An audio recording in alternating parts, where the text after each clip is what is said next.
Warahmatullahi wabarakatuh. Pada pertemuan kali ini, Bapak akan menjelaskan apa pengertian pajak, unsur pajak, dan fungsi pajak. Kita langsung saja ke definisi pajak. Apa itu pajak? Nah, menurut Undang-Undang Nomor 19 Tahun 97, ini tentang penagihan pajak dengan surat paksa.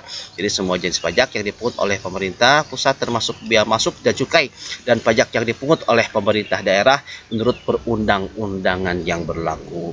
Lalu menurut Profesor Rahmat Sumitro, pajak adalah peralihan kekayaan dari sektor swasta ke sektor publik berdasarkan undang-undang yang dapat dipaksakan dengan tidak mendapat imbalan yang secara langsung dapat ditujukan, yang digunakan untuk membiayai pengeluaran umum dan dapat digunakan sebagai alat pendorong, penghambat, atau pencegah untuk mencapai tujuan yang ada di luar bidang keuangan. Nah, ini sumbernya dari buku Gus Fahmi ya, Pajak Menurut Syariat. Ini halaman 25. Nah, kemudian dalam buku Mardiasmo, pajak adalah iuran rakyat kepada kas negara berdasarkan undang-undang yang dapat dipaksakan dengan tiada mendapat jasa timbal kontra prestasi yang langsung dapat ditunjukkan dan yang digunakan untuk mengeluarkan pengeluaran umum.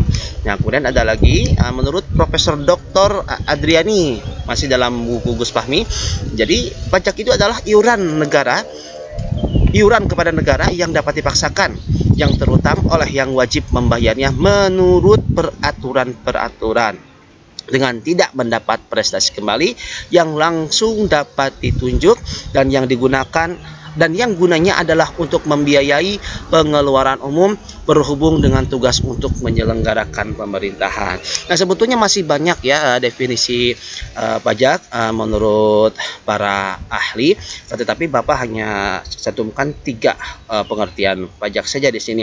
Nah, dari beberapa pengertian pajak kita bisa tarik apa saja unsur-unsur pajak.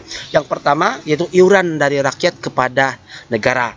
Nah, kemudian yang kedua berdasarkan undang-undang. Jadi kalau seandainya ada pungutan-pungutan ya yang ditarik oleh pemerintah ataupun pihak lain yang tidak ada undang-undangnya, nah berarti itu bisa dikategorikan pungutan liar ya. Nah, kemudian yang ketiga tanpa jasa timbal balik atau kontra prestasi dari negara yang secara langsung dapat ditunjuk. Jadi ketika kita membayar pajak, kita jangan mengharapkan timbal balik dari negara. Misalkan akan mendapat hadiah dari negara ataupun kita bayar pajak gede kemudian diundang oleh istana gitu kan, oleh presiden untuk makan siang. Itu tidak ada. Jadi tidak ada kontra prestasi. Dan yang keempat digunakan untuk membiayai rumah tangga negara. Misalkan untuk pembangunan infrastruktur, jalan, kemudian untuk untuk kebutuhan masyarakat umum. Nah, itu adalah unsur pajak berdasarkan pengertian pajak ya yang dikemukakan oleh para ahli. Nah, kemudian apa saja fungsi pajak? Nah, kita lihat. Nah, di sini fungsi pajak adalah yang pertama adalah fungsi budgeter.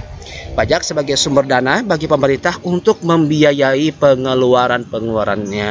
Nah, jadi dana-dana yang digunakan oleh pemerintah ya, untuk membangun jalan, untuk membangun fasum ya, fasilitas umum itu adalah sumbernya salah satunya adalah dari pajak ya. Nah, kemudian fungsi yang kedua yaitu untuk mengatur ini reguleren ya. Nah, jadi pajak sebagai alat untuk mengatur atau melaksanakan kebijaksanaan pemerintah dalam bidang sosial dan ekonomi. Maaf, bukan kebijaksanaan tapi kebijakan pemerintah dalam bidang sosial dan ekonomi. Nah, contohnya pajak miras tinggi ya. Nah, ini untuk mengurangi konsumsi minuman keras. Kemudian pajak penjualan barang-barang mewah itu kan itu sampai dengan lebih dari 100% ya. Nah, itu untuk mengurangi konsumsi barang-barang mewah. Nah, jadi fungsi pajak ada 2, yaitu yang pertama yaitu fungsi budgeter dan fungsi mengatur. Nah, demikian video dari Bapak. Sampai jumpa di pertemuan yang lain. Terima kasih. Assalamualaikum warahmatullahi wabarakatuh.